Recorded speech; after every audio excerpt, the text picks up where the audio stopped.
Good morning, students. Good morning to all. And last day we have studied about the land pollutions.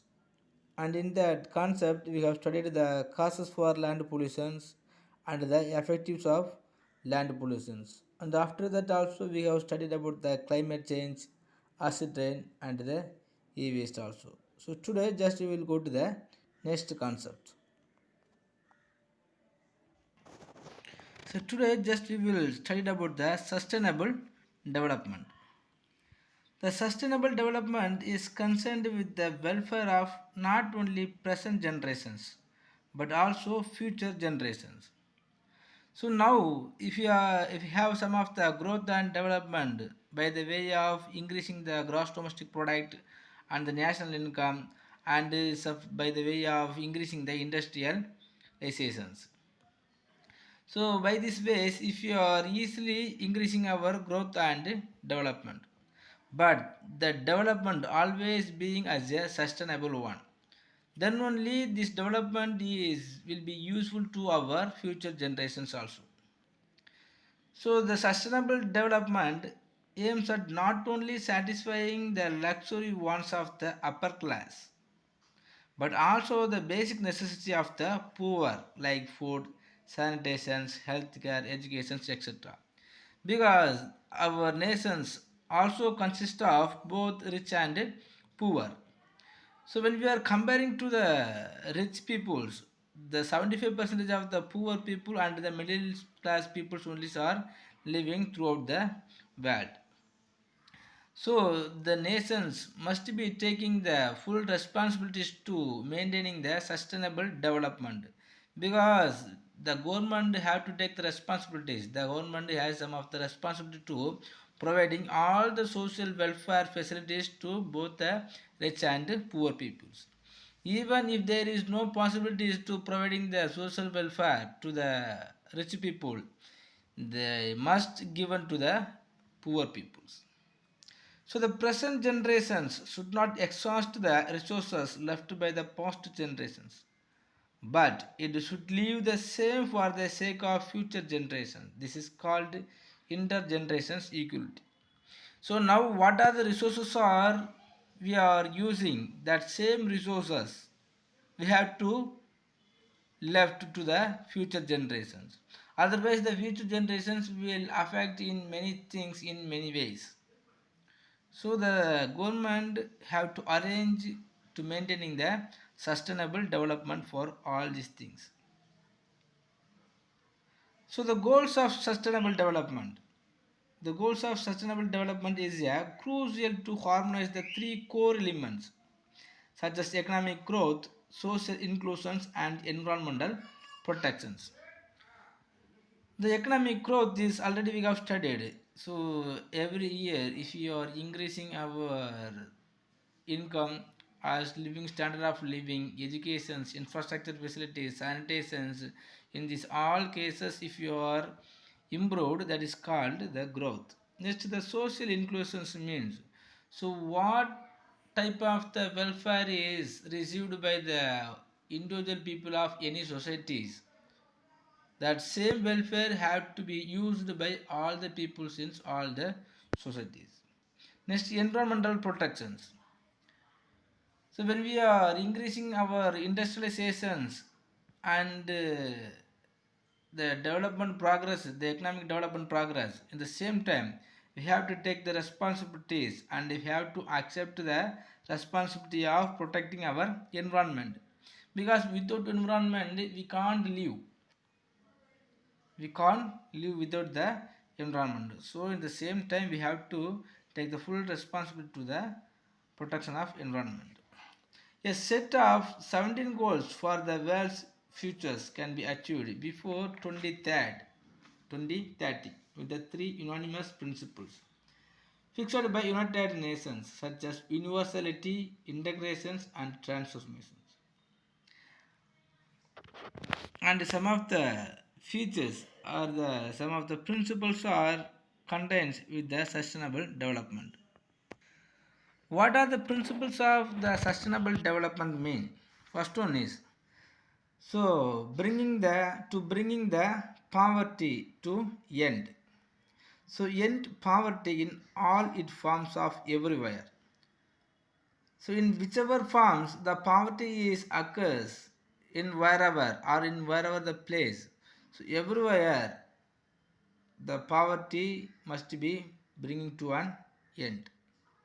Next, end the hunger, achieve food security and improve nutrition and promote sustainable agriculture. So the sustainable development must be taking, the government have to take the responsibility to bring the hunger to the end, and they have to take the full responsibility, and they have to take the effort to achieve the food security and improve nutrition and promote the sustainable agricultural. So when we are making the sustainable agricultural only is enough, we can easily make the achieve to the food security. Food security means even if the farmers are producing many type of the crops or many type of the food grains as abundantly, so it will be going to spoiled or wastage on every days or every years. So if you have some of the achievement for the food securities, it will be also able to make the food nutrition. Next, ensure healthy lives. So they ensure healthy lives and promote well-being for all at ages. So what we have to do, or what are the policies we have to bring to make the healthy lives and promote the well-being for all at all ages. So from the childhood to from the old age till the old age, all the persons have to get the well-being promotions, and they have to live with prosperity and health also. Next, to ensure the quality educations as per the sustainable development. So the government have to make the ensure inclusive and quality educations for all and promote lifelong learning. So now if the governments are providing the free educationals and the free quality educations, so the promote lifelong learning they will learn. Next, achieve gender quality. So achieve gender quality and empower women and girls. So what are the arrangements have to taken by the government? They have to take, because of that they can make the gender quality and empower women. Next, ensure access to water and sanitation for all. The good water and the good sanitation facilities have to provided for all the peoples in all the societies. Next, ensure access to affordable, reliable, sustainable and modern energy for all. If they are making the affordable energy and the reliable or the modern energy for all, it will be able to make them.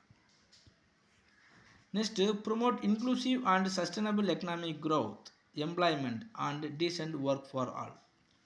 If you are making the employment opportunity for all the peoples, the sustainable economic growth also will be come as automatically. Next, build the resilient infrastructure, promote sustainable industrializations and foster innovations. So instead of producing the same type of commodities, the government have to encourage the entrepreneurs to bring the innovations on any of the technological and the productions. And not only that, so we have to promote the sustainable industrializations, because nowadays the industrializations are always under the changing, it will always be being the increase or sometimes it will be decrease. But if the industrializations are growing as sustainable, it will be helpful to our nations. Next, reduce inequality within and among the countries. So throughout the world, if you are bringing the equality in all the countries, so all the peoples also have the purchasing power, the parity of purchasing power also will be increased. Next, make cities inclusive or safe or resilient and sustainable. Next, take urgent action to combat climate changes and its impact. So whenever the climate is going to change to affect the infrastructure facilities. So with the government, all the nations also have to possibilities or have to take the urgent actions.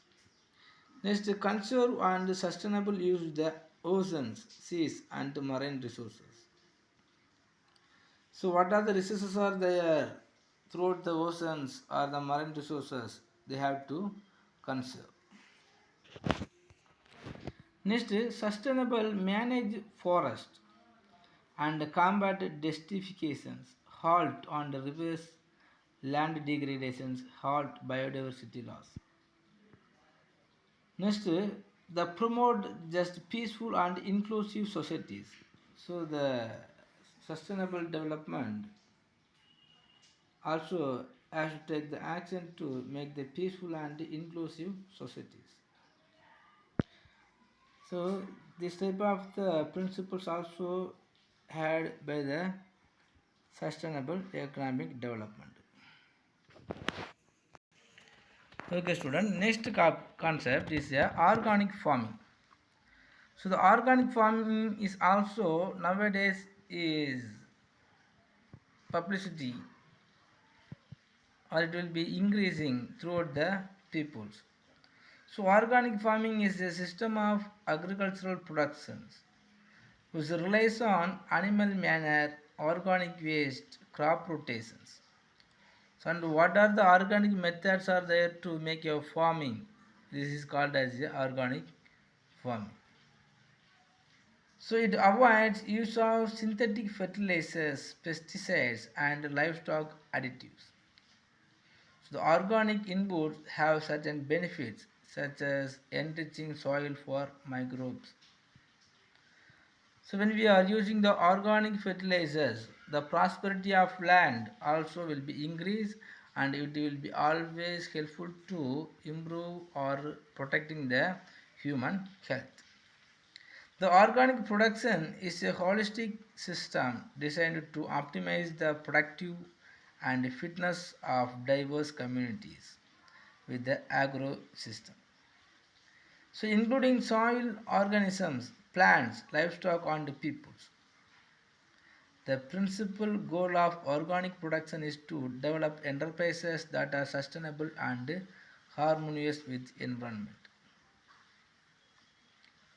So the general principle of organic farming are protect the environment. So protect the environment because already we have studied in this land pollutions. So when we are using the many solid waste, the prosperity also will be affected. The prosperity of land also will be affected. So the environment also because of that will be going to affect. So protect the environment, minimize soil degradations and erosions, decrease the pollutions, optimize biological productivity and promote a sound state of health. So when we are minimizing the soil degradations and the erosions and decrease the pollutions, we can improve the sound of state of health. Next, maintaining the long-term soil fertility by optimizing conditions for biological activity within the soil. So if you are doing the biological activity within the soil, we can maintain the long-term soil fertility. So because of the soil fertilities, so organic seeds and organic crops also we can easily cultivate. Next, maintaining the biological diversity within the system. So the biological diversity is also one of the principles. Next, recycle materials and resources to the greatest extent possible within the enterprises. So we have to arrange the method of recycle materials. So what are the materials or what are the things are going to used by the human activities for their day by day activities? Only they have to preferring the recycle items. When we are using the recycle items, so it will not be affect mostly on the environment. Next, provide the attentive care that promotes the health and meets the behavioral needs of livestock. So the government or the people themselves, they have to take their own responsibility to promote the health and meets the behavioral needs of the livestock. Next, prepare organic products, emphasizing careful processing and handling the method of in order to maintain the organic integrity. Next, rely on renewable resources in locally organized agricultural system. So because of that, we can bring the organic farming. Next, seed ball. Recent years, recent years, the most of the peoples and particularly the youngsters also focusing their attentive in the agricultural, and in the same time they are extensive, they are making the boost to the farmers to arranging the organic agriculturals. So in this organic agriculturals, if you want to improve and if you want to protect your environment, then many of the trees are needed. But nowadays most of the people are not giving the attentive presence attentive to plantations of trees. And even if you are planting some of the trees, you have never time to protect that trees. So in this easy method, how can we increasing or how can we make the forest because of or due to the seed ball? A seed ball is a seed that has been wrapped in soil materials, usually the mixture of clay and compost, and then dried. So if you are taking some of the soil with the organic fertilizers, and among these clay, if you are put any of the seeds and wrapped, and if they are dried, and after arranging, after making many of the seeds balls, if you are throughout the places in the rainy time, it will be grown automatically. So essentially the seed is planted and can be zoned by depositing the seed ball anywhere suitable for the species, keeping the seeds safely until the proper germination window arises. So seed balls are an easy and sustainable way to cultivate plants that provide a larger window of time when the sowing can occur. Okay students, so end of the seed ball, our 10th lessons is completed. So but even though we have some of the time, and so we can go to the next chapter, and in this chapter if you have any doubt, please ask me. Okay students, then next chapter, chapter 11, economics of development and planning. So first we have to know about the meaning of development. The concept, the development refers to the structural changes towards the betterment. If our economy is moving towards any of the betterment changes, it is called development. So all the nations want to make changes in their living method and the economic systems. So in any way, if you are taking any of the effort to improving our economy, that all these efforts are considered as a development efforts. So until the World War II, interest was rarely shown on the problems of the present day third world countries. So after the Second World War, economists started devoting their attention towards analyzing the problems of underdeveloped countries and formulating the theories and models of development and growth. So the underdeveloped countries were once the colonies of England and other European countries. So after becoming free and independent, there was an awakening to march towards the economic development. So when they are in the colonial dominations, they couldn't take any of the plan for the development and growth. But after independent, so all the nations are taking towards the growth and economic development. And in this economic development, the two type of the approaches are there. One is the traditional approach and the new welfare oriented approach. The traditional approaches defines the development strictly in economic terms. The increase in gross national product is accompanied by a decline in the share of agricultural in output and employment, while those of manufacturing and service sector increases. As per the traditional approaches, the economic have to be developed without deny of agricultural sector. It emphasizes the importance of industrializations. It was assumed that growth in gross national product per capita would trickle down to the people at the bottom. Next, new welfare oriented approaches.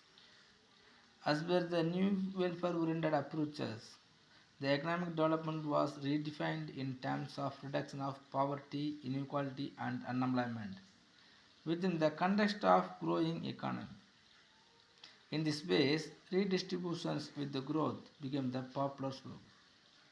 So the redistributions with the growth is very much important in the sense of development. Next, we have to know about the underdevelopment. The underdevelopment refers to that states of an economy where levels of living of masses are extremely low due to very low levels of per capita income resulting from the low levels of productions and high rate of population. If any of the nations has the high rate of populations, so automatically these nations will fall down in the poverty because there was no employment opportunities or the government cannot able to make the employment opportunities for all the increased populations. So because of that the productivity also will be going to low. So because of the low level of productivity and the high growth rate of populations, the per capita income and the levels of living on masses also will be extremely low. So what are the nations are being these all these characteristics, this type of the nations are considered as a underdevelopment nations. Next, just some of the comparisons between the economic growth and the economic development. So already we have studied in many areas the difference between the growth and development. So even though under the particular headings we can easily understanding the difference between the growth and economic development. First, the state of development. So generally speaking, the economic development refers to the problems of underdeveloped countries and economic growth to those of developed countries. So if the economic development is also considered the problems of underdeveloped countries and economic growth to those of developed countries. Next, the nature and level of change. The development is a discontinuous and the spontaneous change, while growth is a gradual and steady change in the long run. So growth always occurs as a gradual, and if it is growing once, the steady change will be there in the long run. But the development is not like that. The development is a discontinuous and spontaneous changes. Next is the scope of change. The growth simply means more output. Growth simply means more output means if you have more marks, if you have more income, so you are considered as growth. So, but the development refers to efficiency in productions. that is the output per unit of inputs, and it also implies the changes in composition of output and in allocation of resources. So if the productivity or if the efficient or the talent or the skillful is increased only, so we can consider that is the development. Next, the extent of change. The economic development as the wider concept than economic growth. It is taken to mean growth plus structural change.